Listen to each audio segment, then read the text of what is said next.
I don't really have any life because the hours are so nuts. And I'm just obsessed. I can't go to sleep until the producer texts me and tells me who's been murdered. I'm like, who's been killed? Betrayal, sabotage, and murder. Too much. Hi, I'm Marcus Jones, and I'm joined by an Emmy-nominated host and producer of Peacock's The Traitors, Alan Cumming. Hello. Welcome. Thank you, crowd. Calm down. The show is nominated for cinematography, director, competition program, and you as host this year. Reading about joining the show, it sounds like you were a little unaware of why they wanted you to host in the first place. I didn't really understand it. Because, you know, when you hear about it, my agent said, oh, there's some reality show in a castle they want you to host. And I was like, what? So it's based on a Dutch show.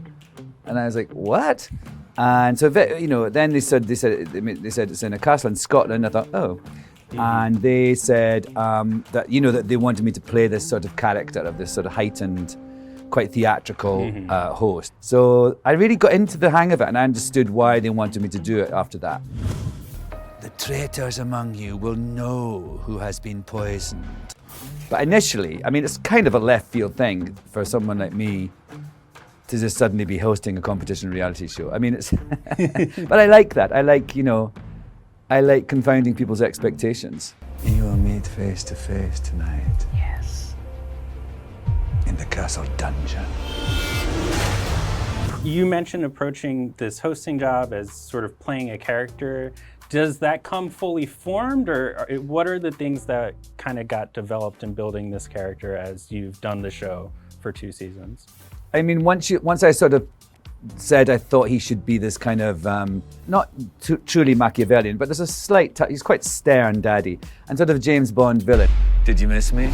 And a sort of this dandy Scottish laird, you know, who's in this castle and invites all these people there for this sort of weird experience. It's a bit sort of Clue as well, or, you know, sort of murder mystery. And I think the biggest thing to make the character was the clothes I wear. I'm styled by this great man called Sam Specter, who styled me today. Anytime I look fabulous, it's Sam. The rest of the time I probably look like I'm in my pajamas. That's me. And he was so helpful. I mean, I went to him and said all these things like dandy Scottish laird, James Bond villain, you know, tartan, lots of Scottish references. And then he took that and sort of ran with it. And I just realized how much I depend on a costume designer or a stylist to get my character. Yes. Wow. Good morning, my precious. Morning. And what a morning it is. What's the overview for shooting this show? Well, it's really a month of my life. And the hours are insane, I have to say. And especially for the contestants, because if you're a traitor, you have to wait till everyone's gone home, then they sneak you back. And then, you know, you're in the turret for hours. So it's actually, someone in this new season said that they were suspecting someone being a traitor because they were yawning a lot. MJ has received all the roses, and therefore, according to you, was murdered by the traitors.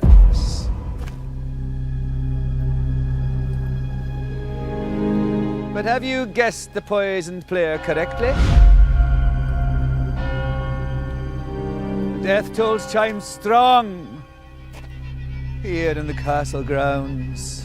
We saw a lot of changes from season 1 to season 2. What did you kind of see as the kinks that were worked out in this new season that's now nominated? I think what was great about the second series, obviously it had come out, it was a hit, people liked it. So it allowed everyone to relax a bit. And I think also the fact that it didn't have, you know, it went fully 20 people who were celebs rather than half celebs, half real people. Not that celebs aren't real, we are real. But that I think helped as well because it meant that everyone was coming into it at concert pitch, if you know what I mean, with sort of, you know, with their shtick already. So I think it really just upped the game in terms of confidence and kind of theatricality and drama. And those are the 3 words that could just encapsulate the whole show. Well, I've read that you, prior to the show, you weren't the biggest fan of reality TV, watching it here and there. I'm still not.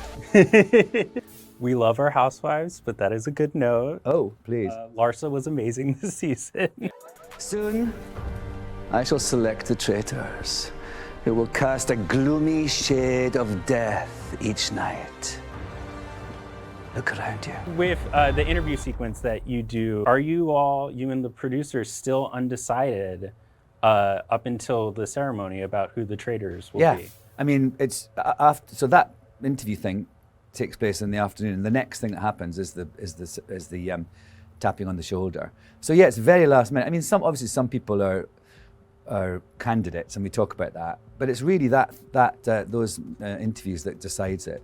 I've heard you before say that picking, like the actual sequence of picking the traitors, is maybe the most stressful part of the job. I just got a little tremor thinking about it there. Absolutely, it's awful because at that point they're all there, and a lot of them have got big outfits on. Like when I was trying to tap Phaedra, I thought, would she even feel my finger with all those shoulder pads? So yeah, that's really scary because I could screw it up, before it even began. And I can hear in my earpiece, everyone's very nervous in the control room. It's a lot. Remove your blindfolds. Do you have a favorite line or meme from the season? This is not The Bachelor, and I don't have to kiss your ass for a rose. This is not The Bachelor, and I don't have to kiss your ass for a rose. And also my one, I said, Don't ask me. I'm just here to say cryptic things and look absolutely spectacular. I've seen that you've talked about LGBTQ representation on the show before and having a hand in that. Why has that been important to you to sort of keep track of? we have to make up for lost ground and lost time. And we're not going to change the terrible wave of hatred in this country unless we can show them in mainstream television, and so that those people who are hateful will not be scared of them anymore. You and two of your fellow nominees are queer hosts. It's the queerest thing ever. I know, it's great. It's kind of supporting this idea Oh, that you're affecting change. It's the queerest thing ever. Now that I'm a part of it, I understand it. Oh my God, it's the gayest thing ever, reality TV. Well, we're excited to see you there. Thank you. So thank you so much for talking Thanks to very much, us, man. Alan. Very nice. Enjoyed talking to you.